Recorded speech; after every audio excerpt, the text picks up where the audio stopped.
Muy buenas tardes a todos los que nos están viendo. Bienvenidos a una nueva sesión de este ciclo de la sección de Derecho Animal de la Escuela Procesal del Nordeste.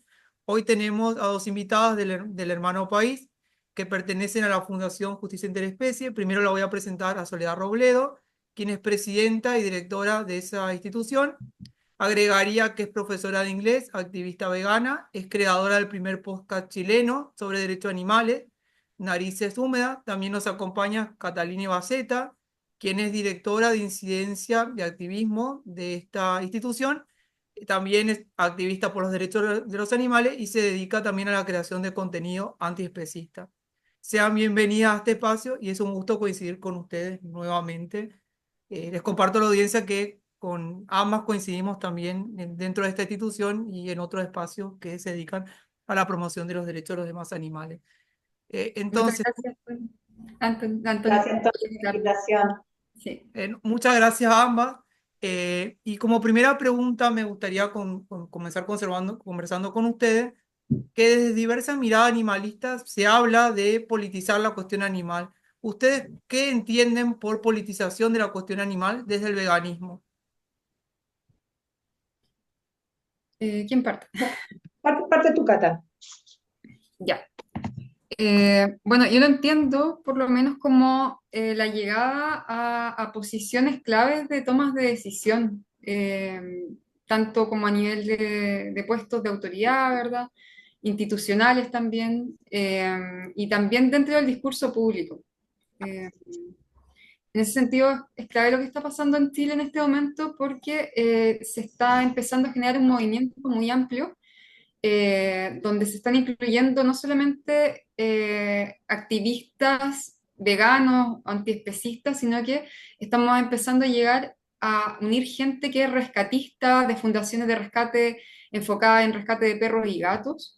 Entonces está creciendo, yo diría, rápidamente porque se genera un efecto un poco dominó tal vez, donde cada vez más estas personas que parten por el rescate de perros y gatos empiezan a sensibilizarse rápidamente por la causa, ampliamente hablando, por todos los animales.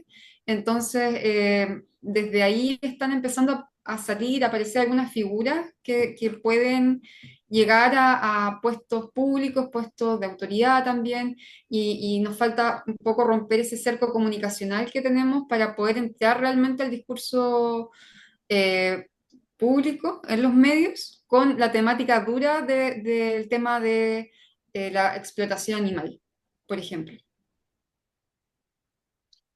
Sí, bueno, yo creo que, claro, primero ser vegano también es un acto político, ¿no es cierto? Lo que se habla que con mi plato, yo digo, yo no quiero darle poder a la industria carnista, yo voy a decir que yo con mi dinero voy a elegir qué es lo que quiero comer y yo no voy a comer nada que sea, digamos, que implique hacer sufrir a otro ser. Entonces ya ser vegano es un acto político porque yo elijo, le estoy dando un sentido a mi vida y me voy con esta corriente tan fuerte que es la industria carnista que está en todas partes.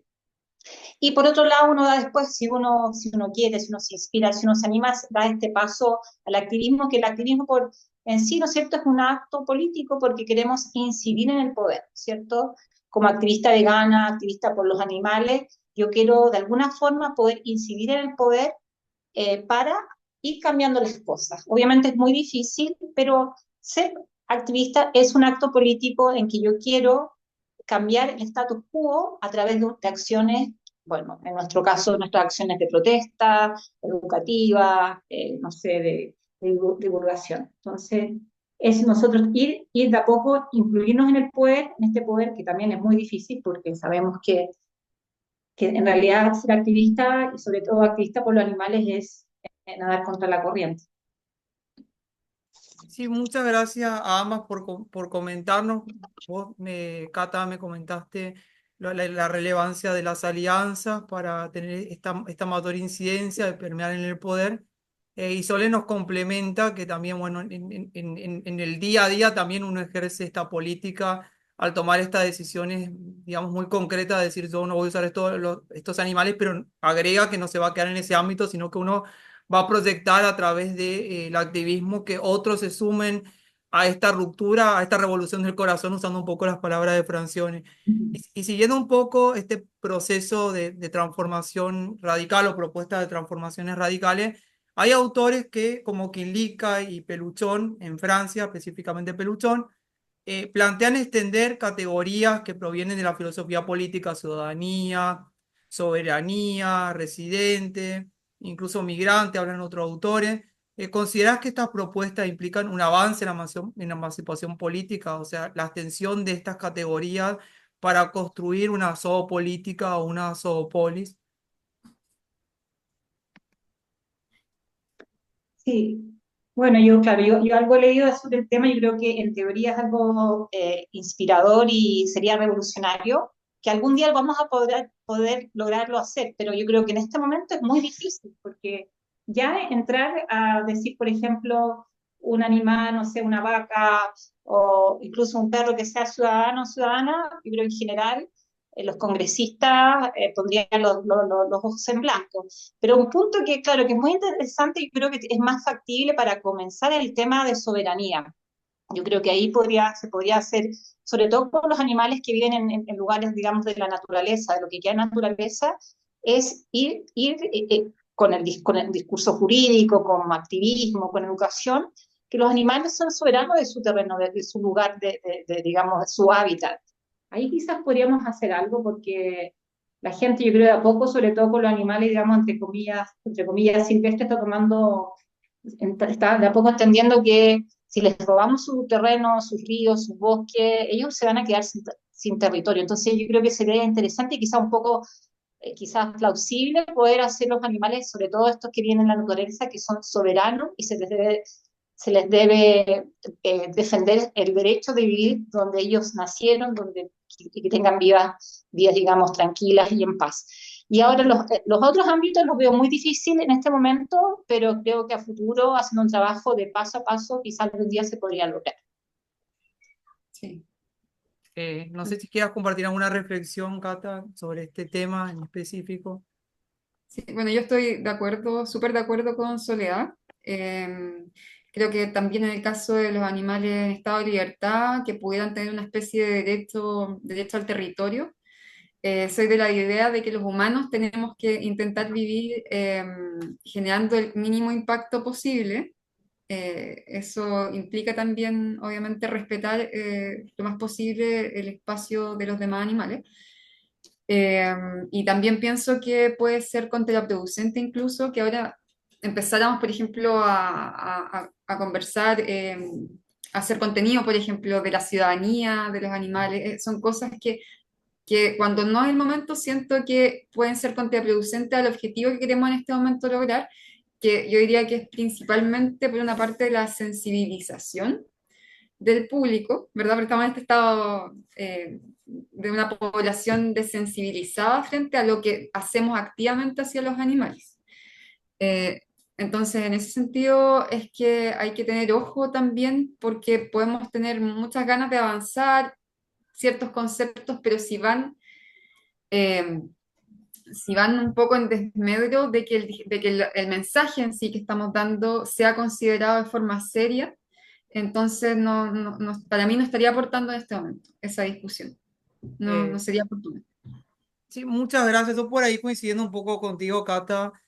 Hace un tiempo lo hablábamos con Patrick Dore, los riesgos que tienen estos términos, porque tienen significados que a veces son muy restrictivos. Fíjate que el tema de ciudadanía va ligado a ciudadanía, extranjería, y hay dos polos, y hay el riesgo que vamos a decir, los humanos que convivimos con los animales empiecen a interpretar esta ciudadanía de modo restrictivo. Hay que lograr la resignificación quizás de lo que implicaría la ciudadanía para poder dar el paso siguiente hoy. Parecería que en una sociedad como la nuestra existe el riesgo de que se revista de ciertos rasgos antropocéntricos, aún entendiendo los alcances que le da Quinlica en una sociedad, por ahí va a ser difícil que arraigue esa significación.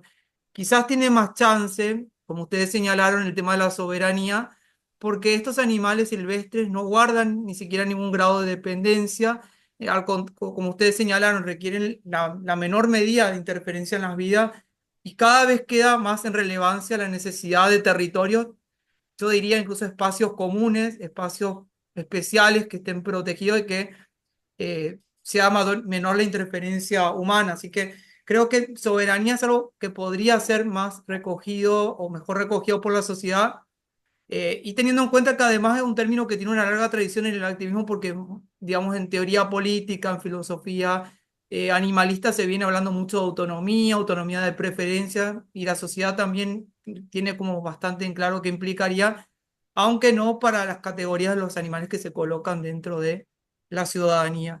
Y siguiendo un poco con el tema de vinculado con estas reconfiguraciones de categoría, yo pienso que incipientemente, vamos a decir, en la sociedad, hay una idea, vamos a decir, muy tenue de admisibilidad de la ciudadanía. ¿En qué sentido? Se admitió en determinados procesos que, sobre todo en Argentina, pero en Chile se ha empezado a discutir la posibilidad de que los animales sean representados en procesos judiciales. Esto es llevado también a que se empieza a discutir si los animales pueden ser representados en procesos políticos. Y esto me lleva a la pregunta que en Argentina, en Chile, en México, se habla de esta necesidad, la representación, partiendo de esta idea que habíamos hablado de ciudadanía animal, la creación de partidos políticos, basándose en experiencias que hay de países como en España, en Bélgica, es muy conocido Dier Animal. Y le hago las preguntas a ustedes, si en este momento consideran en su realidad muy concreta, los partidos políticos son un canal adecuado de representación para los derechos de los animales. Em, ya, voy a partir. Em, yo creo que, de acuerdo a la realidad chilena al menos, veo muy difícil que pudiera funcionar un partido político exclusivamente animalista. Creo que podría tal vez funcionar un partido ecologista y animalista en conjunto y que tuviera una base ética, bueno, fuerte, que tuviera legitimidad, digamos, para representar la causa animalista y ecologista. Eh, sí soy de las personas que piensa que se puede encontrar un punto medio de avance entre el ecologismo y los derechos animales. Eh, pero con la situación que hay en Chile y otros países en América Latina, creo que un partido animalista por sí mismo solo no prosperaría. Y bueno, obviamente que por un tema de todas las temáticas sociales que se llevan el foco de atención, obviamente, de temas de desarrollo social, económico, ¿verdad? Que la gente no va a estar dispuesta, digamos, sería como perder el voto, cuando generalmente hemos tenido en los últimos años una amenaza constante de algún candidato de ultraderecha, ¿verdad? Que salga, que ha sido como nos han obligado a elegir al otro candidato de la otra mayoría, digamos. Eso, pero quería decir una cosa respecto a que sí hay actualmente un partido que se dice animalista, pero a mí lo que me conflictúa de esto es que no tienen una declaración de principios. Es algo que es un partido que muchas personas que estamos en el activismo hace tiempo sentimos que no nace desde un interés legítimo por representar la causa animal, sino más bien mandatado por otros intereses. Y esto es reflejo de que eh, el voto animalista va a empezar a pesar, va a empezar a pesar en las siguientes elecciones y eso se identificó. Entonces se quiere hacer uso de ese voto que va a ir creciendo por la temática animal, pero el problema es la legitimidad de este partido y lo comento de la forma más responsable que puedo, pero yo solicité estos principios, digamos, hice una investigación y encuentro preocupante que exista un partido de nombre animalista en Chile y que no sepamos cuál es su origen real. Eh, Ahora me gustaría escuchar qué piensa o si quiere complementar con algún comentario, Sole. Sí, no, yo creo que en teoría también, yo creo que claro, hay ejemplos en países, por ejemplo, Bélgica, que se han hecho partidos por los animales, y yo creo que claro que eso es importante. A mí me encantaría ver un partido político animalista en Chile, eh, pero en realidad no hay, porque este partido que habla del animalismo, yo en realidad creo, como dice Cata, yo creo que la razón es para cuando haya elecciones dar un discurso animalista y es para atraer votos. Pero claro, deberíamos tener en Chile, yo coincido con Cata, que claro, quizás sería más fácil, entre comillas, hacer un partido ecologista y animalista, algo así, porque como experiencia aquí en Chile, los últimos 4 o 5 años se ha intentado. Yo me acuerdo que también coincidimos con Cata, se trató de hacer un tema, por ejemplo, el bloque de defensa animal, de crear un partido, pero fue difícil. Después esta persona que es chilena, que vivió en Bélgica, se vino, volvió a Chile, trató de hacer un partido aquí, dice, claro, la gente dice que sí, que quiere los animales, pero no quieren desprenderse de sus partidos. Entonces, en este momento lo encuentro muy difícil que exista, claro, que podamos tener, digamos, a corto plazo un partido por los animales, porque se ha intentado hacerlo, tratando de hacerlo verdaderamente bien y no lo hemos podido lograr. No sé si puedo agregar algo a lo que Sí, dijo Sole. adelante. Es que yo no creo que sea que la gente no quiera desprenderse de los partidos, sino que la gente que ya está metida en política sabe que es más viable poder incidir dentro de los partidos que tienen cierto peso ya para poder hacer cambios internamente. Eso es lo que se está intentando hacer, digamos, ante lo que yo comentaba antes de la dificultad de sacar adelante un partido animalista y que pueda tener eh, vida, alguna continuidad, digamos, y no termine desapareciendo. Sí, yo coincido con ustedes que hay la posibilidad de que, digamos, sea el tema de los demás animales utilizado como una etiqueta para captar votos, tracción de votos, como ha pasado, yo complementando lo que dicen ustedes, que en Argentina con el gobierno de turno y otros partidos que han presentado diversos proyectos de ley para reformar la ley de protección penal animal, pero que realmente son proyectos que o bien tratan las cuestiones de un modo poco coherente con la subjetividad animal, o bien implican una regresión con relación a determinadas cuestiones que existían, por ejemplo, el reconocimiento de víctima a los demás animales, y solamente introduce la cuestión por este tema de la atracción. Es bastante complejo, yo coincido con ustedes, en contextos donde hay varios intereses que son troncales del capitalismo, vinculados a, sobre todo, a intereses vinculados a aspectos que son el núcleo o el corazón de la economía. Me refiero a actividades de ganadería o neoextractivismo, entre otras cuestiones. Así que por el momento hay como algunos límites, y es bastante compleja que sea un canal de representación por estas limitaciones. Y coincido con ustedes que es fundamental que un partido animalista resulte muy claro en los principios que alimenten, que uno de los principios obviamente sería la búsqueda de la emancipación animal, obviamente entre otros principios, el reconocimiento de la subjetividad sintiente y otras cuestiones que creo que debería tener esa claridad que hoy tampoco lo vamos viendo, por lo menos en nuestros países hermanos.